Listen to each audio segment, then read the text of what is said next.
Hi, I'm Ken Gutman, Superintendent of Walled Lake Schools. Although the school year is winding down, we continue to work diligently to provide the very best educational opportunities for our nearly 15,000 students and their families. Plans for the 15-16 school year are already in process. Since we've made budget reductions for many of the last 14 years, and we anticipate making more reductions for the 15-16 school year, I'd like to outline some of our recent financial issues, share our budget reductions we've made, and give you an overview of the 15-16 budget. First, we are grateful that the Walled Lake Schools community has continued to be supportive of our schools with the approval of 3 consecutive November ballot issues. In 2012, our district supported our schools by renewing the $0.5 million building sinking fund that helps significantly to repair and replace capital equipment in our buildings and facilities and provides approximately $2 million a year to do this. This is a 10-year commitment that benefits everyone.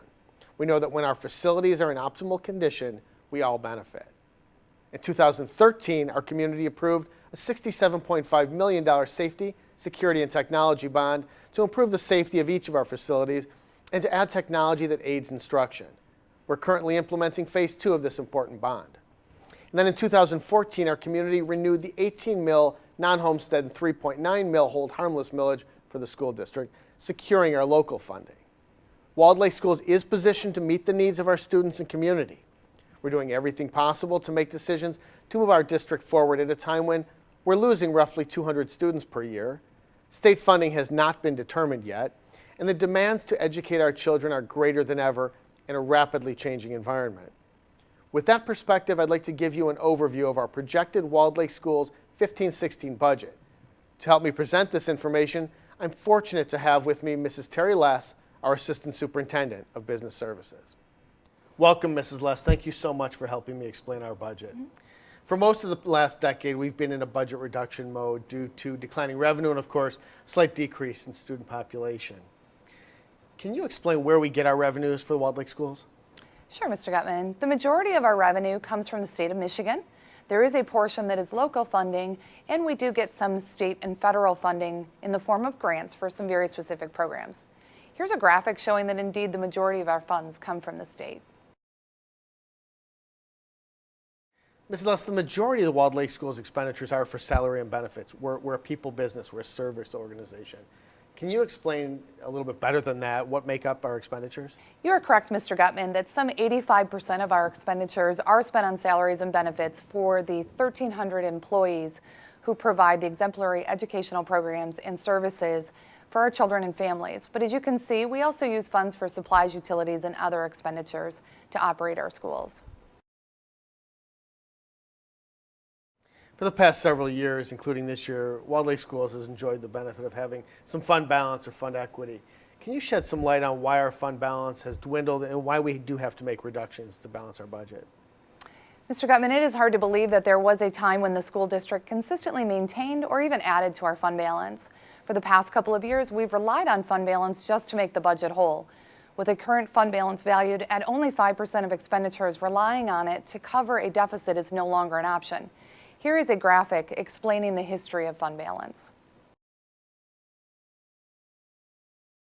Unfortunately, with the loss of fund balance, budget reductions have become the norm here in Walled Lake Schools.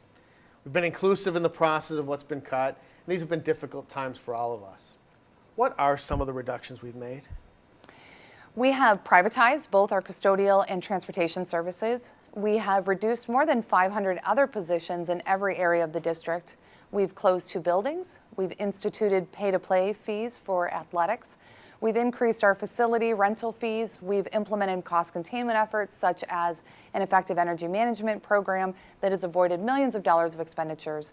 We've also qualified for additional funding established by the legislature with the outlined best practice language. The list goes on.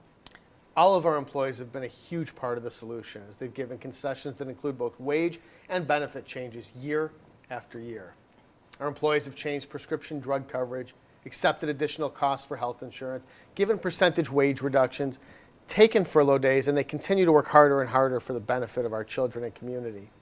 Over the last 14 years, we've made reductions in negotiated wage and benefit concessions that together total over $52 million. As a result, each year that reductions and concessions are required, it becomes more and more difficult to balance the budget. We are currently projecting necessary reductions in the range of $4 to $5.4 million for the 15-16 school year. With the Board of Education Administration and the assistance of Mrs. Less, we want you to be aware of yet another list of potential reductions for the 15-16 year. We do not want to make any of these reductions. However, we do need to have a balanced budget for our Board of Education to approve by the end of June. These are, again, painful reductions that affect everyone, students, families, and staff. Mrs. Less, can you please review the list of potential reductions? Yes, Mr. Gutman, this has been an extremely painful process.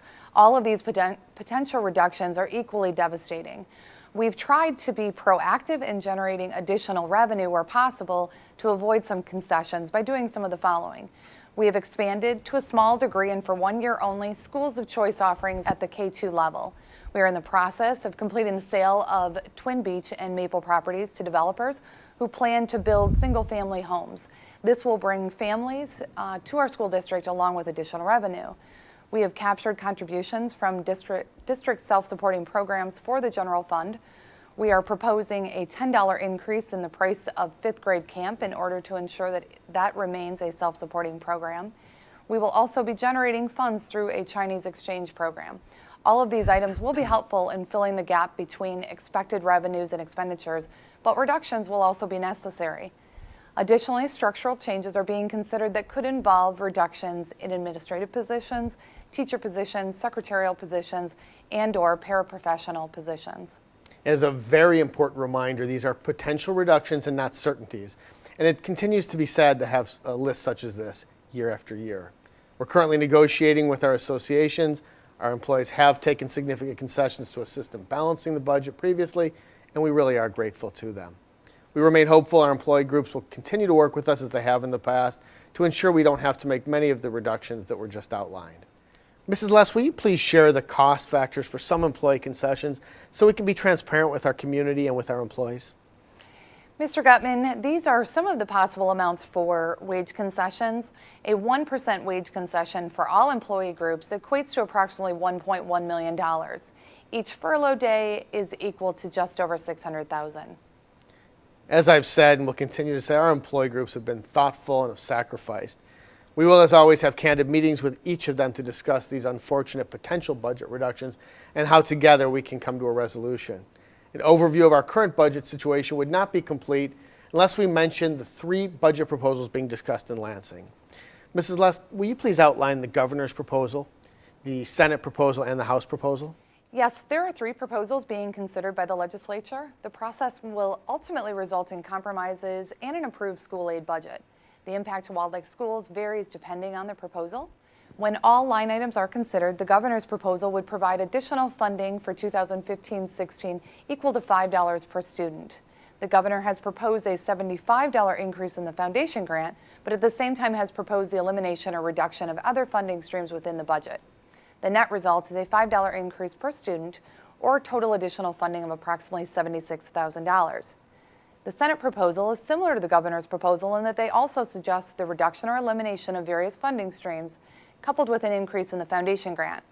For Walled Lake schools, the reductions and eliminations exceed the $50 proposed increase to the foundation grant.